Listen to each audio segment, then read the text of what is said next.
السلام علیکم ناظرین، آج ہم اس ویڈیو میں جس قانون کا ذکر کر رہے ہیں اس میں آج آپ جو لوگ سنیں گے اور پڑھیں گے وہ ہے محکمانہ کارروائی سے متاثر سرکاری ملازم کی داد رسی کا طریقہ، جو END رولز سول ایکٹ 1973 کا طریقہ کار ہے وہ بتایا جائے گا۔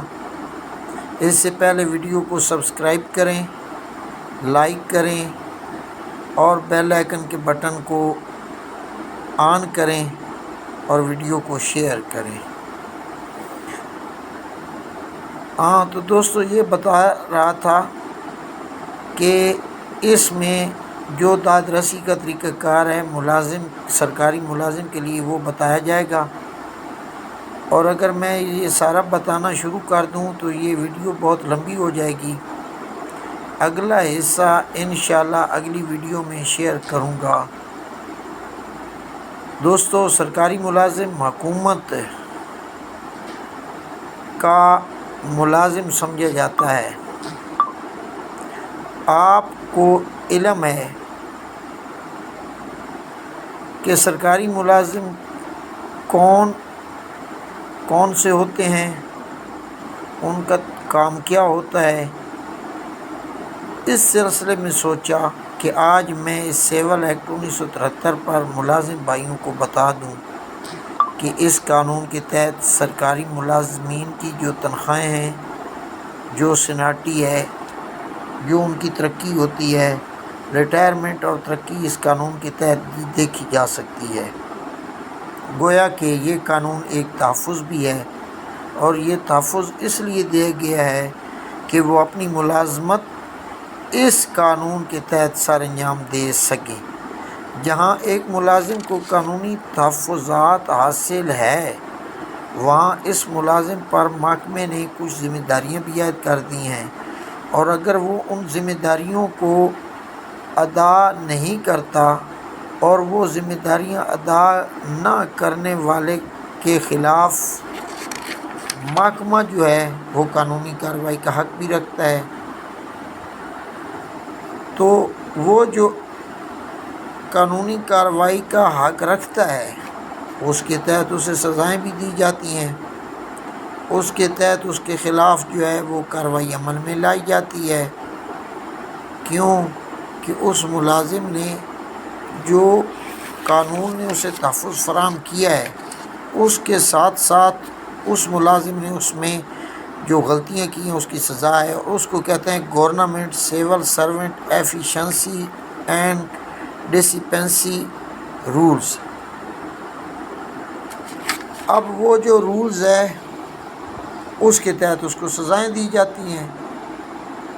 اب یہ سزائیں مختلف نوعیت کی ہوتی ہیں۔ مختلف نوعیت کی جو سزائیں ہیں وہ اصل میں دو قسم کی سزائیں ہوتی ہیں۔ ایک سزا کو معمولی سزائیں کہتے ہیں، اس کو منر پلنٹیز بھی کہتے ہیں۔ اس کا جو پہلا جز ہے وہ ہے اظہار ناراضگی، دوسرا ہے ایک خاص مدت کے لیے ترقی یا تنخواہ میں سالانہ اضافہ روک لینا، تیسرا جو اس کا بے جز بنے گا جیم جز بنے گا، وہ ملازم کی غفلت یا حکم عدولی کی بنا پر حکومت کو پہنچنے والے جو نقصان ہے اس نقصان کی یا اس کے حصے کی بازیابی اس ملازم سے کرائی جاتی ہے۔ اب یہ معمولی سزائیں یا منر پلنٹیز میں یہ تین آتی ہیں۔ اس کے بعد آتی ہے دوسرا، وہ ہے بڑی سزائیں، ان کو میجر پلنٹیز بھی کہتے ہیں۔ اس کا جو پہلا حصہ ہے وہ ہے کسی نچلے گریڈ پر تنخواہ کے نچلے سکیل پر نزلی کرنا، یعنی کوئی ملازم اگر ملازم ہے تو اس کو نچلے گریڈ پر یا اس کو نچلی تنخواہ پر نچلے سکیل پر اس کو ریوارڈ کرنا۔ اس کے بعد ہے جبری ریٹائرمنٹ۔ جبری جو ریٹائرمنٹ ہے اس کو کمپریمنسی ریٹائرمنٹ بھی کہتے ہیں۔ اس کے بعد ہے ملازمت سے برطرفی، ریموول فرام سروس۔ یہ جو جیم ہے یہ ہے ملازمت سے برطرفی یا ریموول فرام سروس۔ اس کے بعد ہوتا ہے ملازم سے برخاستگی، یعنی دس انزورمنٹ سروس۔ تو ناظرین، ان ذکر کی گئی سزاؤں میں ملازم کو 30 دن کے اندر اپیل کا حق حاصل ہوتا ہے جو اتھارٹی کو کی جا سکتی ہے۔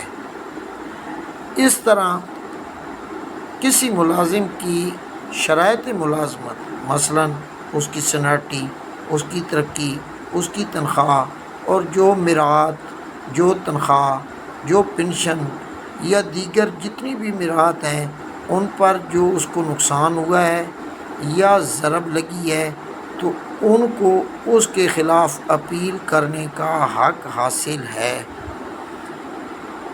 وہ اس کے خلاف اپیل کر سکتا ہے کیونکہ سرکاری ملازم ہے۔ سرکاری ملازم کو ادارے کی طرف سے 30 دن کے اندر اندر اپیل کا حق دیا جاتا ہے۔ اس کے ساتھ ساتھ اس ملازم کے خلاف انکوائری کا طریقہ کار بھی واضح کیا گیا ہے، جس کے تحت کارروائی مکمل ہو جانے کے بعد انکوائری افسر ایسی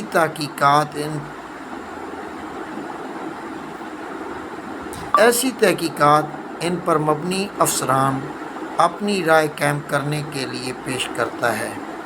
اگر دوران انکوائری کسی ملازم کو معطل کرنا ضروری سمجھا جائے تو وہ وجوہات میں آپ کے ساتھ اس ویڈیو میں شیئر کروں گا، اور وہ وجوہات جو ہیں وہ 3 قسم پر مبنی ہیں۔ یعنی اگر کسی ملازم کو معطل کرنا ضروری سمجھا جاتا ہے اور وہ کن وجوہات کی بنا پر اس کو معطل کیا جاتا ہے، معطل کرنے کی وجوہات کیا ہیں، ان وجوہات کو اس ویڈیو میں آپ کے سامنے شیئر کروں گا۔ وہ وجوہات 3 قسم پر مبنی ہیں۔ دوستو، یہ سب بتانے کا مقصد صرف ایک آپ کے سامنے انفارمیشن رکھنی ہے۔ اس میں وہ انفارمیشن آپ کے سامنے رکھی جائے گی اور رکھ رہا ہوں کہ دوران انکوائری کسی ملازم کو معطل کرنا ہو تو اس کے لیے جو وجوہات ہیں، پہلی ہے جی بظاہراً مجوزہ کارروائی کی کامیابی کے قوی امکانات ہوں۔ دوسرا ہے جی جرم کی نوعیت اس قدر سنگین ہو کہ سبکدوشی کے امکانات واضح ہوں، اور اگر ایسی صورت میں ملازم کو سروس پر بحال رکھا جائے تو وہ اپنے خلاف انکوائری پر اثر انداز ہو سکتا ہو۔ یہ اس کی دوسری ہے۔ تیسری اس کی ہے معطلی کے عمل کے لیے قوی وجوہات موجود ہوں، یعنی کہ اگر اس کو معطل کرنا ہے اور جو معطل کرنے کا عمل ہے اس کے لیے قوی وجوہات کا ہونا ضروری ہے۔ یہ تیسرا ہے کہ قوی جو ہے اس کی وجوہات ہیں اس کا ہونا ضروری ہے۔ دوستو، اگر اس ملازم کو جبری رخصت پر بھی بھیجا جا سکتا ہے، اس دوران جبری رخصت پر بھی بھیجا جا سکتا ہے جو صرف 3 مہینے کے لیے ہے۔ البتہ جبری رخصت یا معطلی کا دورانیہ ایک وقت میں 3 ماہ سے زیادہ نہیں ہو سکتا۔ معقول رجوع کی بنا پر اس بیانیہ پر ضروری ہو تو افسر جو ہے وہ اسے یعنی کہ مزید 3 ماہ کا اضافہ اگر ممکن ہو تو وہ اسے دینے کی اجازت بھی رکھتا ہے۔ یعنی کہ اگر ایک ملازم جو ہے وہ ملازم جو ہے اس کی کوئی معقول اس نے رجوع کی بنا کیا ہے، اس کی بنا پر یا اس کا جو بیانیہ ہے اس پر اگر ضرورت پڑے تو افسر مجاز اس کو 3 ماہ میں اضافہ بھی کر سکتا ہے، اور وہ اضافہ کمپیٹنٹ اتھارٹی کی اجازت سے ہوگا۔ ایک سرکاری ملازم معطلی کے دوران پوری تنخواہ لینے کا مجاز ہوتا ہے، اور یہ رولز 1973 کا ہے۔ اس میں کوئی بھی سرکاری ملازم انکوائری کے تحت جو اسے سزا دی گئی ہے، اس سے انکوائری کے درمیان 30 دن کے اندر اندر مجاز اتھارٹی کو اپیل کر سکتا ہے۔ جو اتھارٹی اس کو سزا دے گی وہ اپیل اس کو بھیجے گا، اور وہ جو سزا اس کو اتھارٹی دے گی وہ اس اپیل کو اپنے سے اوپر اتھارٹی کو بھیج دے گی۔ اگر وہ اتھارٹی مناسب سمجھے تو مندرجہ ذیل اختیارات اور اس پر مزید جو ہے وہ احکامات جاری کر سکتی ہے۔ اس میں پہلے نمبر پر جو ہے وہ انکوائری کے نتائج کو مسترد کر کے ملازم کو بری بھی کر سکتی ہے، مزید تحقیقات یا از سر نو تحقیقات کی ہدایت بھی کر سکتی ہے، یعنی دوبارہ تحقیقات کے نتائج کو بدل بھی دیا جا سکتا ہے یا بدلے بغیر سزا میں تخفیف بھی کر دی جا سکتی ہے۔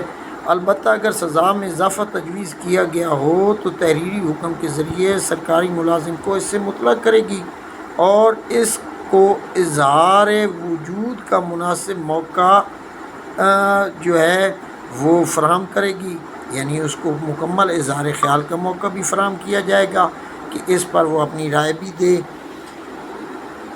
دوستو، یہ تمام جو ہے یہ تینوں وجوہات ہیں اپیل کے لیے، یہ 3 وجوہات ہیں، اور اس کے لیے 30 دن کے اندر اندر جو ہے وہ اپیل کی جا سکتی ہے، اور اگر اتھارٹی اس کو مناسب سمجھے اس پہ جو تحفظات ہیں وہ اس کو مزید 3 ماہ کے لیے اور بھی آگے ایکسٹینڈ کر سکتی ہے۔ یہ جو ہے یہ ہدایات یہ پاکستان کے قانون کے مطابق دی گئی ہیں، تو اس سے اگلا جو حصہ ہے وہ انشاءاللہ آگے پیش کیا جائے گا۔ اللہ